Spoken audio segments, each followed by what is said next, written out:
Namo Narayanaya, welcome back to the second video in the series reading the entire text Shastra Kukusha by Radha Karan, which is an introductory work to the Vedic Universe trilogy, which dives into further understanding of the Srimad Bhagavatam.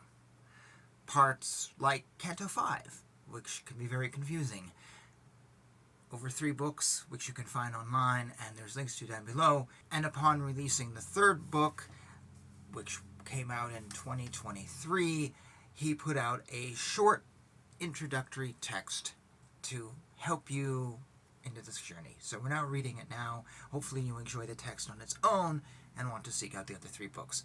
So today we're looking at 2 little chapters. I think it's 2 little chapters.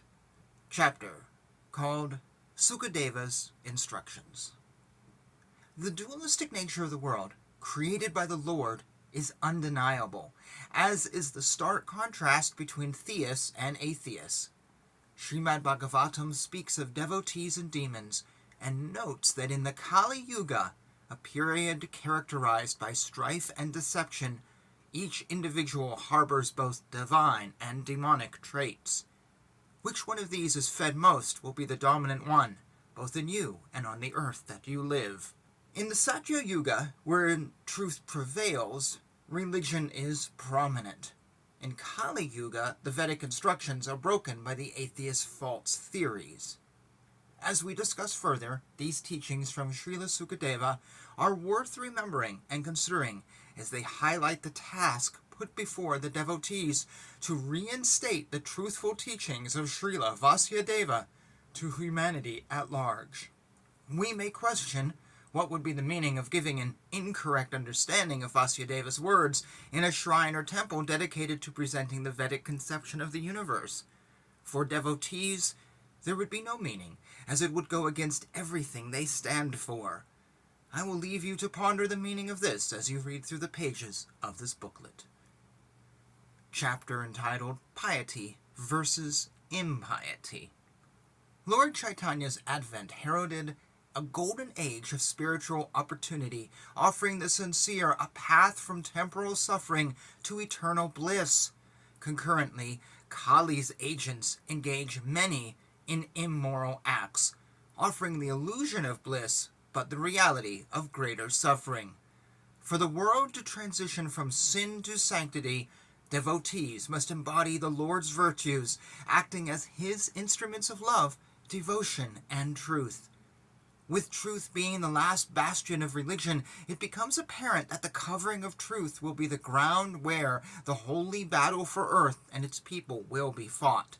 The highest truth is presented in Srimad Bhagavatam, and it is currently under attack by atheists. Truth is disrupted by lies, and lies are the one thing Mother Earth cannot carry as a weight on her back. Bali Maharaja affirms this statement as follows, saying in Srimad Bhagavatam, Canto 8, "There is nothing more sinful than untruthfulness. Because of this, Mother Earth once said, I cannot bear any heavy thing except a person who is a liar." So, to remove ambiguity, I'll explain that Earth is like a ship that contains hot air within its bowels, that air is cooled when irreligious acts are performed, and heated with religious acts. Piety is associated with light and fire, which has heat as a property, while sin has associations with darkness and cold, characteristic of ignorance. When a ship is to be raised from the ocean floor, air is pumped into its bowels. Air, which is the prana of life, lifts the ship of earth. This is explained in Scripture as follows in the Srimad Bhagavatam, Canto 3. The Lord placed the earth within His sight on the surface of the water and transferred to her His own energy in the form of the ability to float on the water. What is the potency of the Lord that allows earth to float? It is the Lord's kiss of life, His breath of air, which exuding from the Lord manifests as piety. Piety opposes sin, which when viewed from a perspective of gravity, manifests as inertia. With the current rise in irreligion, Mother Earth is again sinking and needs mouth-to-mouth resuscitation. It is the Lord's truthful representatives who chant his glories in Sankirtana and follow the dictates of Shastra, who can offer the breath of life to save Earth. Devotees, therefore, cannot be slack in their duties and cannot allow atheistic theories to overshadow Vedic injunctions. In the previously quoted sloka from the all-powerful Srimad Bhagavatam, you may notice that the Lord put the earth afloat on the surface of the water. The wise and pure Sukadeva gave no mention of untruths, such as the Lord put the earth back in its orbit in outer space. As we read in chapter 24 of Canto 5, the planets in outer space are situated at intervals above the Earth being given as a stationary point to take measurements from. According to the premise of Srimad Bhagavatam, the Earth floats on water. The fact has now been ascertained on the basis of Shastra. Chapter titled Earth as a Ship. According to Srimad Bhagavatam, the universe is constructed with 7 planetary systems made into 14 divisions via the separating Earth of Bhumandala. The circle of Jambu is joined with Atala to make the first of the 7 planetary systems. Within Jambudvipa can be found a representative of Jambudvipa. That place is described in Canto 5, Chapter 19, as the island of Jambudvipa.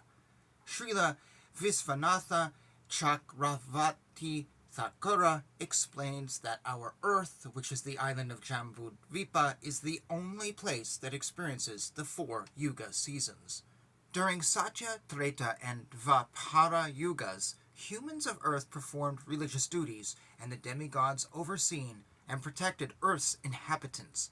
During Kali Yuga, people preferred to be sinful, creating inertia, which, when transposed into fluid dynamics, causes the Earth island to slightly sink in the ocean of salt. When this occurs, the imaginary equatorial line separating the north from the south is crossed. The consequence of this is that Atala directs or influences the people of Earth. Why is this so? That is discussed in Srimad Bhagavatam in relation to the Earth of Bhumandala sinking. Hiranyaksha attempted to use this rule to ward off Lord Varaha as follows in Canto 3. "O best of the demigods," he said, "dressed in the form of a boar, just hear me. This earth is entrusted to us, the inhabitants of the lower regions, and you cannot take it from my presence and not be hurt by me." So in this pastime, Lord Varaha affirms the fact that the earth, when under a specific point, belongs to the demons. Now in this case, the earth in question was the whole of Bhumandala, and it sunk to the level of Rasatala. But the same rule is true for our earth in Kali Yuga, which represents the universe on smaller scales. In our situation, it only enters the zone controlled by Atala. It does not go lower unless there's a universal inundation. Lord Varaha affirmed the demon's rule of the earth as follows in Canto 3. "Certainly we have stolen the charge of the inhabitants of Rasatala and have lost all shame. Although bitten by your powerful mace, I shall stay here in the water for some time because, having created enmity with a powerful enemy, I now have no place to go."